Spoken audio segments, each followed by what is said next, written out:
Good morning. It's TipTop Tuesday, and it's January. Ooh, sorry, I did that again. It's June, but I don't know the date. I forgot to look. Okay, I'll check later. But the topic today, and I'm really excited about it, is healing energy. As you know, as a lot of you know, I do energetics, basic energetics. You run energy through your hands. You know, people talk about healing hands, all of that. And I'm here to talk a little bit about it being Oh, Maggie's on. Hi, Maggie. Anyway, I'm talking about plants today, Maggie. You'll appreciate that one. So, I wanted to talk about healing energy, and we all know about that with our hands and laying hands on people and all that. But I'm also bringing the topic into a much broader spectrum, and that is how the plants help heal us, how we help heal plants. It's a mutual co-creative kind of environment. And so I did TipTop yesterday, and I wasn't tip for somebody else, and they really liked it. So that's the topic today also. So this is my special plant, and I was given this plant by a dear friend of mine who developed dementia later. And so she gave it to me when she still knew what she was doing. I've grown it from such a small little, like 1 or 2 root in a little pill bottle, and it's really cool. And I have a lot of plants, but this plant is my special plant, and it knows it's my special plant. It's kind of special. It's kind of spoiled special. And it lives in my bathroom for the most part because it likes the moisture.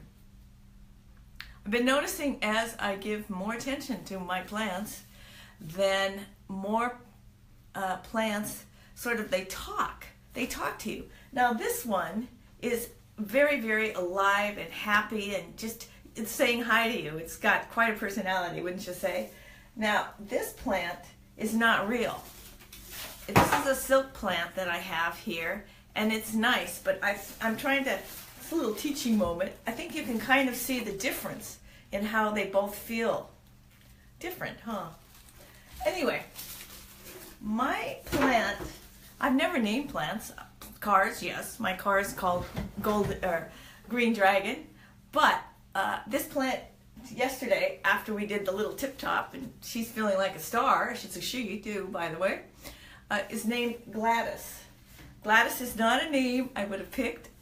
I don't think I maybe have known one Gladys in my whole life, but that's Gladys.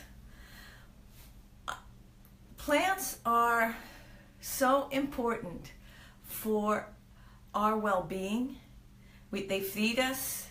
They can help us. They can help us like turf, in Ireland there's peat bog, and you burn the turf. And so that's all, plants are quite something. And most of the people, I think, know that, and I do talk to my plants, and they have written. I'm not saying that defensively. A lot of people talk to their plants. It's time the word got out. We love our plants. We love being around plants. We honor them. We love tending to our gardens. Most people feel so much better. Hi, Heather. Anyway, most people feel so much better when they're out working in the garden. And a long time ago, I attributed that to just working the dirt because you're with the earth. But later I decided it's not just that. It's the act of taking care of the earth and the plants responding and sending you some life energy. I mean, this plant is very vivacious, shall we say. I have lots of other plants too. This one's just my star today. The other, to kind of go a little bit, is in my book, and here's my book, Earth Whispers, the White Chick from Tacoma. There's a story in here about an African medicine man I met. He was selling shea butter. As a massage therapist, he thought I would be interested in the product, or a friend of mine did, and so we met. However, he wanted a big wholesale, so it wouldn't work for my needs. We got talking, which happens, and he started telling me, I acknowledged to him that I knew he was a medicine man, and he came from a long line of medicine people. First he denied it, said, oh, what are you talking about? But then he looked around and kind of hushed in, and he started talking about his lineage of being healing with plants. And he started talking about how he was taught that you say prayers, you do that, you call in the world, the earth, the love, the universe, God, and then you are directed to the plant that will help with the healing. So you go into the rainforest, because he's African and he lived near a rainforest, and you go into the rainforest and you find the plant and you take it back and you make the tincture or the potion or whatever it is that you're using this plant for, how to make it, and then you do it. So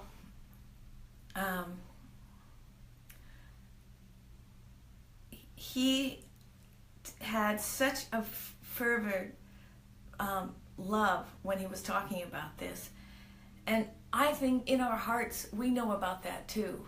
And so I think it's important that we all acknowledge who we are, and that also means acknowledging the big wide world, and that we're all connected, and we're connected to the plants and all that. And you know, I was raised Catholic, and one of the things that I remembered in my Baltimore Catechism, which, because I'm that old, was that God is everywhere. So if you believe that God is everywhere, then God's energy, which is the vibration of love, is in plants, is in our food, and is all around us, in the air we breathe. One of the coolest things when I was growing up is to pray over your food, and to acknowledge that the plants and the animals, if you're eating meat, has given up their life for your benefit, that it's the circle of life. Sometimes I think people have forgotten that, but I'm here to remind you. Anyway, that's my tip for the day. Go and hug your plants, talk to them, and how you do that. You get your mind quiet.